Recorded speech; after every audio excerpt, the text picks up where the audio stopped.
5월 12일 금요일 리딩 지저스 열왕기하 7장부터 9장까지의 말씀입니다. 7장 엘리사가 말했다. 들으십시오. 하나님의 말씀입니다. 기근은 끝났습니다. 내일 이맘때면 양식이 풍부해져서 곡식 가루 한 움큼에 한 세겔, 곡물 두 움큼에 한 세겔이 될 것입니다. 성문앞 장터가 활기를 되찾을 것입니다. 왕을 부축하고 있던 수행원이 거룩한 사람에게 말했다. 지금 우리에게 그 말을 믿으라는 겁니까? 하늘문이 열려 양식이 쏟아지기라도 한다는 말입니까? 엘리사가 말했다. 당신이 두 눈으로 보게 될 것이요. 하지만 당신은 한 입도 먹지 못할 것이요. 나병 환자 4사람이 성문 밖에 앉아있다가 서로 말했다. 우리가 이 죽음의 문턱에 앉아서 무엇을 하고 있는 거지? 우리는 기근에 찌든 성 안에 들어가도 죽고 여기 있어도 죽는다. 그러니 아람 사람의 진에 들어가서 그들에게 자비를 구해보자. 그들이 받아주면 우리는 사는 것이고 죽이면 죽는 것이다. 어차피 잃을 게 없지 않은가. 그래서 그들은 해가 진 뒤에 자리에서 일어나 아람 사람의 진으로 갔다. 진 입구에 이른 그들은 깜짝 놀랐다. 진에 사람이 하나도 없었다. 주께서 이미 아람 군대에게 말과 막강한 군대의 진군 소리를 듣게 하셨던 것이다. 군인들은 이스라엘 왕이 우리를 공격하려고 햇사람의 왕들과 이집트 왕들을 고용했다고 서로 말하면서 겁에 질려 천막과 말과 나귀를 포함한 진 전체를 그대로 버려둔 채 어둠 속으로 죽기 살기로 달아났다. 필사적으로 도망쳤다. 4명의 나병 환자는 진 안에 한 장막 안으로 들어갔다. 그들은 우선 실컷 먹고 마셨다. 그러고 나서 은과 금과 옷을 가지고 나와 숨겨두고는 다른 장막에도 들어가 물건들을 약탈하고 다시 그것을 숨겨두었다. 이윽고 그들이 서로 말했다. 우리가 이러고 있으면 안 되지. 오늘은 기쁜 소식이 있는 날인데 우리만 즐기고 있지 않은가. 빈둥대며 아침까지 기다린다면 우리는 잡혀서 벌을 받을 것이다. 가서 이 소식을 왕궁에 알리자. 그래서 그들은 성문 앞으로 가서 큰 소리로 외쳐 상황을 알렸다. 우리가 아람 사람의 진에 갔더니 그곳이 버려져 있었다. 사람 하나 없고 소리 하나 들리지 않았습니다. 말과 나귀는 묶인 채로 버려져 있고 장막도 그대로 버려져 있었습니다. 성 문지기들은 왕궁에 그 전말을 알렸다. 왕은 한밤중에 일어나 신하들에게 말했다. 아람이 한 일을 그대들에게 말하겠소. 그들은 우리가 굶주리고 있다는 것을 알고 있어. 그래서 저들이 성 밖으로 나오면 생포하고 성을 취하겠다는 생각으로 진을 떠나 들판에 숨은 것이요. 보좌관 하나가 대답했다. 몇 사람을 보내어 성 안에 남아있는 말 5마리를 가져오게 하십시오. 무슨 일을 당한다 한들 온 성에 닥칠 일만 하겠습니까? 사람들을 보내서 어찌된 일인지 알아보게 하십시오. 그들은 전차 둘과 말대를 가져왔다. 왕은 그들을 아람 군대 뒤로 보내면서 지시했다. 그들을 정탐하여 무슨 일인지 알아보아라. 그들은 요단강까지 아람 사람의 흔적을 따라갔다. 아람 사람이 겁에 질려 도망치느라 버린 옷이며 장비가 온 길에 흩어져 있었다. 정찰대가 돌아와 왕에게 보고했다. 그때부터 백성은 아람 사람의 진을 약탈했다. 하룻밤 사이에 양식 값이 뚝 떨어져 곡식 가루 한 움큼이나 곡물 2 움큼이 한 세겔에 불과했다. 하나님의 말씀이 그대로 다 이루어졌다. 왕은 자신을 부축하던 수행원에게 명령하여 성문을 관리하게 했다. 그런데 폭도로 변한 백성이 성문으로 쏟아져 나오다 그를 밟아 죽였다. 왕이 거룩한 사람을 찾아왔을 때 그가 했던 말 그대로였다. 그때 거룩한 사람이 왕에게 이렇게 말했었다. 내일 이맘때면 사마리아 성문에서 곡식 가루 한 움큼에 한 세겔, 곡물 2 움큼에 한 세겔이 될 것입니다. 그러자 그 수행원이 빈정대며 지금 우리에게 그 말을 믿으라는 겁니까? 하늘문이 열려 양식이 쏟아지기라도 한다는 말입니까? 라고 대답했고 다시 거룩한 사람이 당신이 2 눈으로 보게 될 것이요. 하지만 당신은 한 입도 먹지 못할 것이요 하고 말했다. 그 말이 그대로 이루어져 결국 그는 백성에게 짓밟혀 죽고 말았다. 8장 전에 엘리사가 죽은 아이를 살린 일이 있었는데 그 아이의 어머니에게 이렇게 말했다. 그대는 가족을 데리고 이곳을 떠나 다른 곳으로 가서 사시오. 하나님께서 이 땅에 기근을 명령하셨으니 기근이 7년 동안 계속될 것이오. 여인은 거룩한 사람의 말대로 그것을 떠났다. 그녀와 가족은 7년 동안 블레셋 땅에서 외국인으로 살았다. 그러다가 7년이 다 되어 고향으로 돌아왔다. 여인은 곧바로 왕에게로 가서 자기 집과 밭을 돌려달라고 청했다. 왕은 거룩한 사람의 종인 게하시와 이야기를 나누던 중이었다. 엘리사가 행했다는 큰 일들을 내게 말해보아라. 그래서 게하시가 죽은 자를 살린 일을 왕에게 이야기하고 있는데 바로 그때 엘리사가 살린 아이의 어머니가 나타나 자기 집과 농지를 돌려달라고 청한 것이다. 게하시가 말했다. 내 주인인 왕이시여. 이 여인이 바로 그 여인입니다. 그리고 이 아이가 엘리사가 살린 그 아들입니다. 왕이 그 일을 자세히 알고 싶어 했기 때문에 여인은 그 이야기를 왕에게 들려주었다. 왕은 한 관리에게 명령하여 그 여인을 돌보게 하고 이렇게 말했다. 이 여인의 재산을 모두 돌려주고 여인이 떠난 때부터 지금까지 그 농지에서 거둔 모든 수익도 함께 돌려주어라. 엘리사는 다마스쿠스로 갔다. 그때 아람 왕 벤하닷이 병들어 있었는데 거룩한 사람이 성읍에 와 있습니다. 하는 말이 그에게 전해졌다. 왕이 하사엘에게 명령했다. 선물을 가지고 가서 거룩한 사람을 만나시오. 그를 통해 제가 이 병에서 낫겠습니까? 하고 하나님께 여쭈어 보게 하시오. 하사엘이 가서 엘리사를 만났다. 그는 자기가 알고 있는 다마스쿠스의 모든 고급 물품을 가져갔는데 낙타 40마리에 실을 만큼의 양이었다. 그가 도착해서 엘리사 앞에 서서 말했다. 당신의 아들 아람 왕 벤하닷이 나를 여기로 보내어 제가 이 병에서 낫겠습니까? 하고 당신에게 물어보라고 했습니다. 엘리사가 대답했다. 가서 왕께서는 살게 될 테니 걱정하지 마십시오 하고 전하시오. 하지만 하나님께서 내게 보여주셨는데 사실 그는 죽을 운명이요.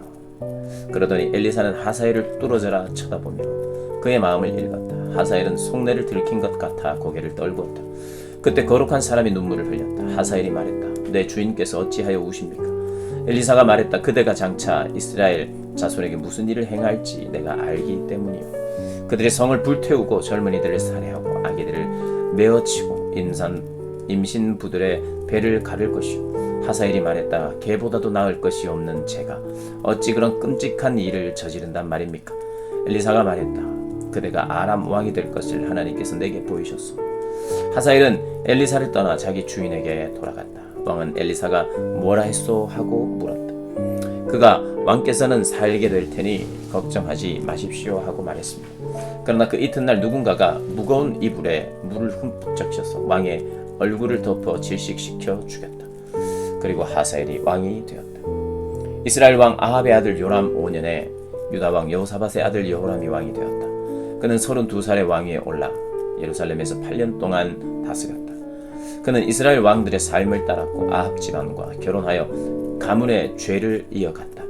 그는 하나님 보시기에 악했다. 그러나 하나님께서는 그분의 종 다윗을 생각하여 유다를 선뜻 멸하지 않으셨다.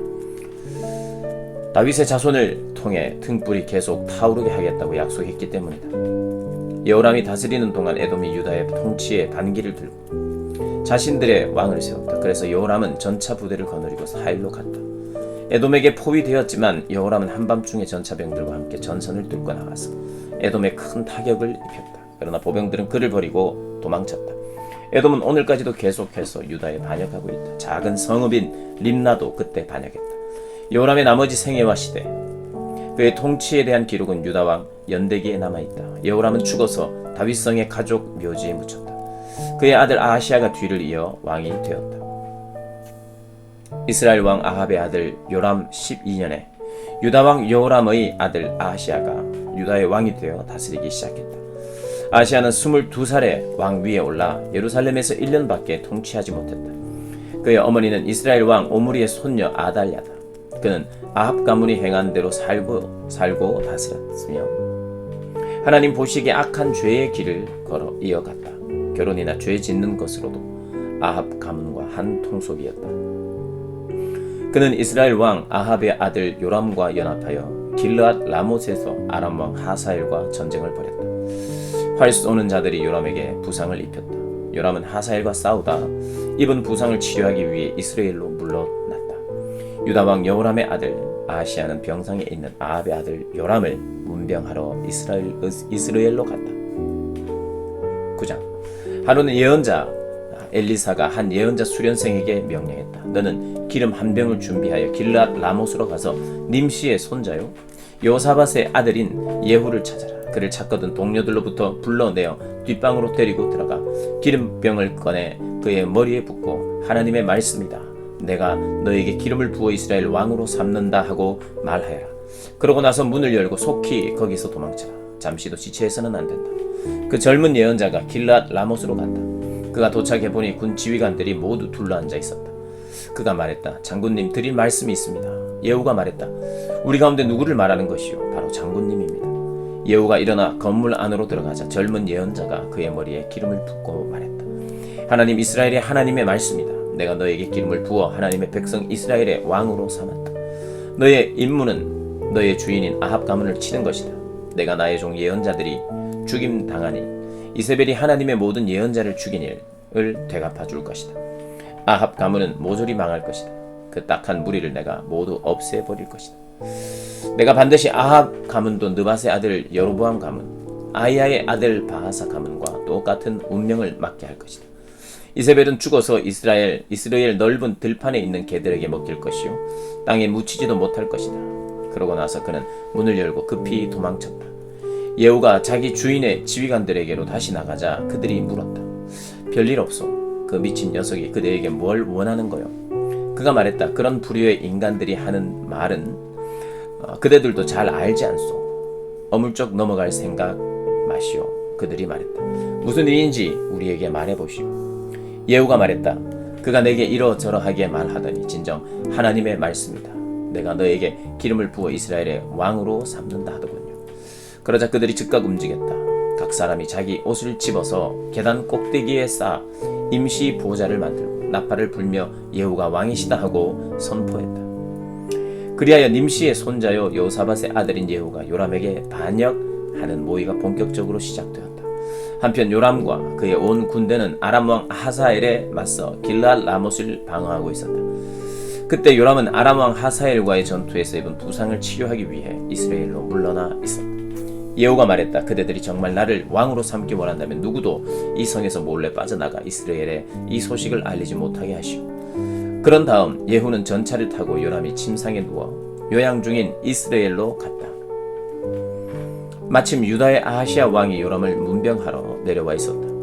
이스라엘 망대에서 근무 중이던 초병이 예후 일행이 오는 것을 보고 말했다. 한 무리의 사람들이 보입니다. 요람이 말했다. 말탄 병사를 보내 그들을 막고 무슨 일이 있는지 묻게 하여라. 말탄 병사가 나가서 예후를 맞이하며 말했다. 무슨 일이 있는지 왕께서 알고자 하십니다. 예후가 말했다. 무슨 일이 있든 말든 그게 너와 무슨 상관이냐. 내 뒤로 물러나가라. 초병이 말했다. 그들에게 간 병사가 돌아오지 않습니다. 그러자 왕은 두 번째로 말탄 병사를 보냈다. 병사가 예후에게 이르러 말했다. 무슨 잘못된 일이라도 있는지 왕께서 알고자 하십니다. 예후가 말했다. 잘못된 일이든 아니든 그게 너와 무슨 상관이냐. 내 뒤로 물러나가라. 초병이 말했다. 그들에게 간 병사가 또 돌아오지 않습니다. 그런데 미친 듯이 전차를 모는 모습이 꼭 님시의 아들 예후 같습니다. 요람이 명령했다. 내 전차를 준비시켜라. 그들은 그의 전차에 말을 맸다. 이스라엘 왕 요람과 유다 왕 아하시아가 각자 자기 전차를 타고 예후를 만나러 갔다. 그들은 이스라엘 사람 나봇의 땅에서 마주쳤다. 요람이 예후를 보고 큰 소리로 말했다. 좋은 날이요. 예후가 대답했다. 좋기는 뭐가 좋다는 말이요. 당신 어머니 이세벨의 음란한 창녀짓과 주술이 나라를 더럽히고 있는데 어찌 좋은 일이 있을 수 있겠소. 요람이 전차를 돌려 도망치면서 아하시아에게 외쳤다. 아하시아, 함정이요. 예후가 활을 당겨 화살을 쏘자 화살이 요람의 양 어깨 뼈 사이에 맞아 심장을 관통했다. 요람은 전차 안에 쓰러졌다. 예후가 부관 빛깔에게 명령했다. 어서 그를 이스라엘 사람 나봇의 밭에 던져라. 너와 내가 그의 아버지 아합 뒤에서 전차를 몰던 때를 기억하느냐. 그때 하나님께서 그에게 이렇게 될 운명을 선고하셨다. 내가 어제 살해당한 나봇과 그 아들들의 피를 분명히 보았으니 네가 정확히 이 땅 위에서 그 값을 치를 것이다. 하나님의 말씀이다. 그러니 그를 들어다 이 밭에 던져버려라. 하나님의 말씀이 다 그대로 이루어졌다. 유다왕 아하시아는 사태를 파악하고 벤 하갓 쪽 길로 도망쳤다. 예후는 그를 추격하며 외쳤다. 저자도 잡아라. 이블람 근처 구르로 올라가는 언덕에서 예후의 군대가 전차 안에 있는 아하시아를 찔러 부상을 입혔다. 그는 무기토까지 갔으나 거기서 죽었다. 그의 측근들이 예루살렘까지 전차를 몰고 가서 다윗성의 가족 묘지에 그를 묻었다. 아합의 아들 요람왕 11년에 아하시아가 유다의 왕이 되었다. 예후가 이스라엘에 도착했다는 말을 들은 이세벨은 눈 화장을 하고 머리를 만져 단장한 뒤에 유혹하는 모습으로 창가에 서 있었다. 예후가 성문에 들어서자 그녀는 아래를 내려다보며 외쳤다. 무참하게 왕을 죽인 시므리 같은 놈아. 그래 어떠냐? 예후가 창을 올려다보며 외쳤다. 그 위에 네 남편이 될 사람이 있느냐? 왕궁 내시 두세 명이 내다보았다. 예후가 그 여자를 아래로 던져라 하고 명령하니 그들이 이세벨을 들어 창밖으로 던졌다. 그녀의 피가 벽과 말에 튀었고 예후는 자기가 탄 말 발굽으로 그녀를 짓밟았다. 그런 다음 예후는 안으로 들어가 점심을 먹었다. 점심을 먹으면서 그가 명령했다. 이 저주받은 여자를 거두어서 안장해 주어라. 그래도 왕의 딸이 아니더냐. 그들이 그녀를 묻으러 나갔으나 두개골과 손발 외에는 남은 것이 없었다. 그들이 돌아와서 예후에게 말하니 그가 말했다. 하나님의 말씀 곧 디셉 사람 엘리야가 전한 말씀이다. 이스라엘 밭에서 개들이 이세벨을 먹을 것이다. 이세벨의 몸이 이스라엘 땅에서 개의 배설물처럼 될 것이다. 옛 친구와 연인들이 이것이 정말 이세벨이 맞는가 하고 말할 것이다.